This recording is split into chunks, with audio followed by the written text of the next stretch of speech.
سيبويه يطلب منازلة الكسائي، ويا عزيزي الكسائي إمام نحاة الكوفة، ومو بس هيج، هارون وياه والبلاط كله يدعمه، يعني حتى لو سيبويه أحسن واحد بالنحو ما راح يقدر يغلبه.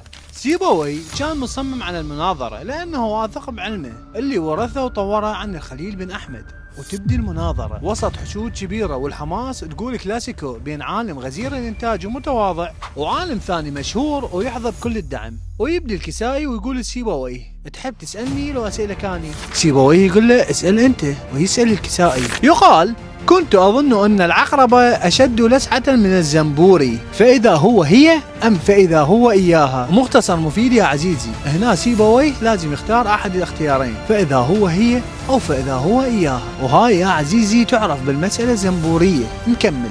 يرد سيبويه: فإذا هو هي، لأنها مرفوعة والنصب ما يصير، فلازم كله بالرفع. ويرد الكسائي: العرب يرفعون هاي وينصبون هاي. ويشتد الخلاف وراح يتدخل يحيى البرمكي ويقول: لقد اختلفتما وأنتما رئيساب لديكما، فمن يحكم بينكما؟ جابوا 4 من الأعراب يحكمون بين الاثنين، يمكن جابيهم للبالة، بحيث كل ما يصير جدال يقولون القول كما قال الكسائي. ينتصر الكسائي بالمناظرة وينكسر خاطر بطلنا اللي كان يعرف هو الصح. الكسائي ما راح يسكت ويروح للوزير ويقول له: أصلح الله الوزير، إنه قدم إليك راغبا، فإن أردت ألا ترده خائبا. يعني راضي سيبويه وخليه يتوكل. وهنا الوزير أنطت سيبويه صر به 10,000 دينار وقال له يتوكل، وهذا الشيء كسر خاطر سيبويه أكثر. حسب كلام محمد طنطاوي بكتابه نشأة النحو، سيبويه كان الصح بدليل الآية القرآنية: فإذا هي بيضاء للناظرين. والأعراب وافقوا على الكسائي بسبب مكانته عند هارون العباسي، ويقولون إنه الأمين ابن هارون كان متفق ويا الأعراب إنه يوافقون الكسائي اللي كان معلمه. سيبويه بعد خسارته يرجع من بغداد، بس ما يروح للبصرة، يسافر الفارس ويعتزل الناس، لأن ما قدر يواجه الناس بعد الخسارة ويموت من الحسرة وهو بريء عن شبابه وبدون ما يعوف أطفال. ويقال إنه لما انقرأ كتاب سيبويه على الكسائي انبهر